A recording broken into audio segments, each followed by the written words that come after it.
everybody. This is our final installment on fair fighting rules, and we're going to end up with rule number 13, which is entitled timeout. Now, I'm going to guess that most, if not all of us, are familiar with the phrase timeout and its use as a punishment. Well, this fair fighting rule is somewhat similar in concept, but it is not denoted by any sort of punishment.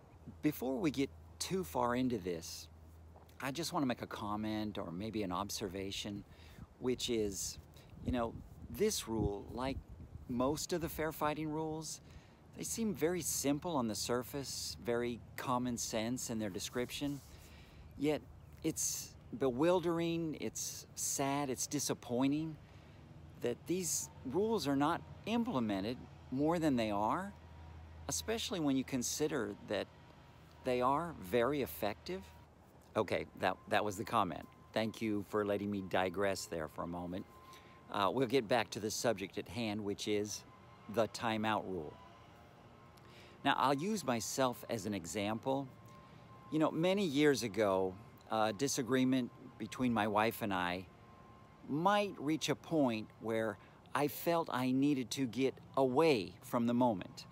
I felt that maybe I needed to cool down before I said something that I regretted later. Now, my intentions were good, but my execution in taking that cool down period was not good.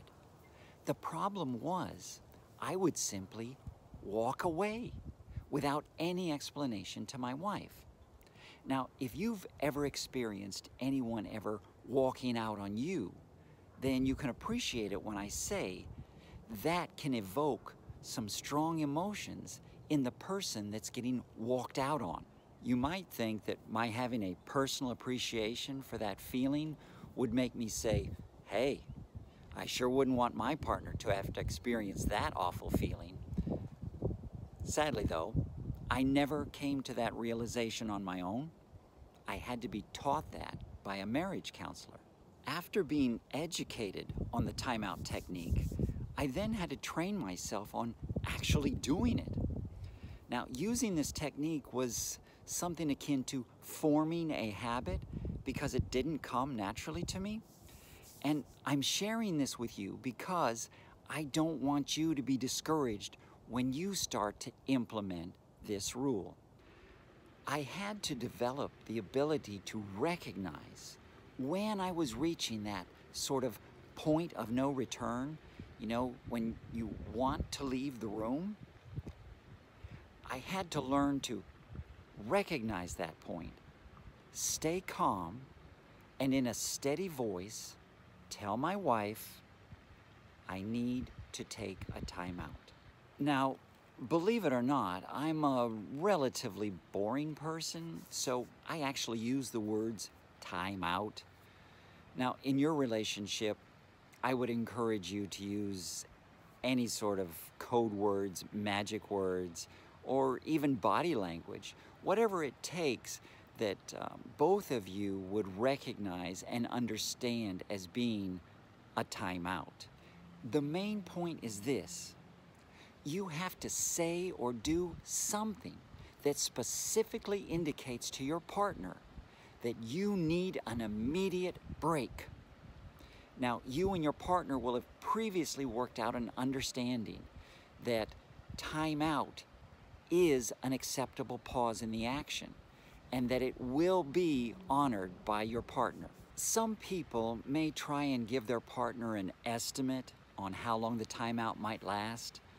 Well, that's fine if it works for you, but I want you to consider, don't give yourself such a short amount of time. I don't want you to spend the whole timeout period fretting over, ooh, I better cool down fast because I need to get back in there. Don't do that to yourself. But on the flip side, this is not intended to be an unlimited period either. The intent here is not to allow a partner to entirely escape from addressing an issue. There are limits. Just remember, your partner is not a mind reader, so don't leave them to guess.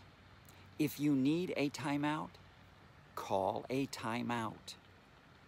And that's where we're going to leave it for this video. I hope you found it helpful. In fact, I hope you found this entire series on fair fighting rules to be helpful and enjoyable. I do have additional communication type videos on my YouTube channel. It's entitled Landry, the Average Reasonable Person. Thank you for watching, folks. See you next time.